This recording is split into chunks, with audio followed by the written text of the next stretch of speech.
Last day. Start. Mr. Puran Saxena, a law graduate but not practicing as an advocate, has preferred the present petition claiming to be an unemployed youth and engaged in doing social work for the upliftment of Sikkim. There are no details of the social works the petitioner has been doing in the past.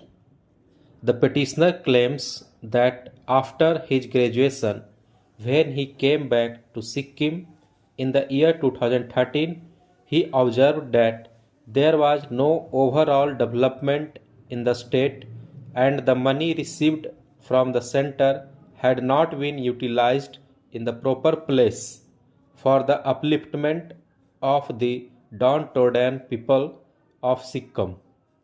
There is no further clarification to this broad spectrum allegation. It is his plea that whenever he would visit remote areas, he would notice poor people staying in deplorable condition and thus was anxious to find out the exact reason as to why, despite the central government providing funds to the people of Sikkim, have not been proportionately uplifted.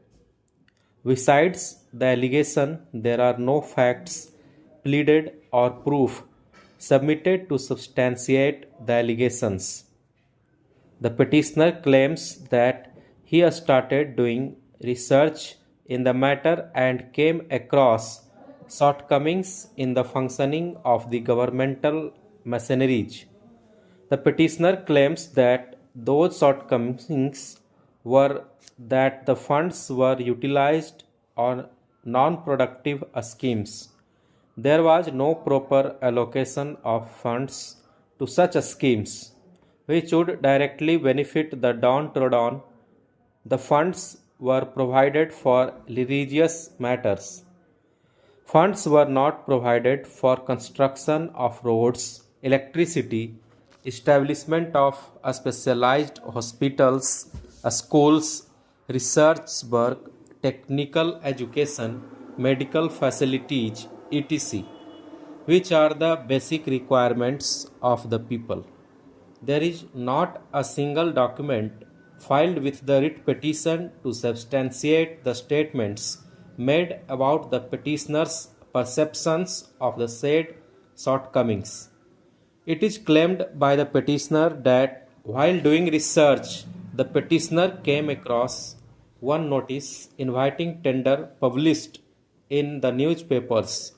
The petitioner therefore sought for a copy of the NIT under the Right to Information Act 2005, and the petitioner was furnished with a copy of the NIT published in the newspapers. On perusal of the NIT, the petitioner claims that he was shocked to notice that the publication of the NIT was done in a casual manner. The petitioner claims that the publication of the tender has not been done in widely circulated papers insofar as the petitioner's knowledge goes, but also states that publication shows that it was published in e-tender. It is the perception of the petitioner that only a handful of contractors are conversant with computer knowledge. Yet another grievance of the petitioner is that the tender does not disclose the nature of work and schedule of work. Petitioner could not point out any such non-compliance from the records of the case.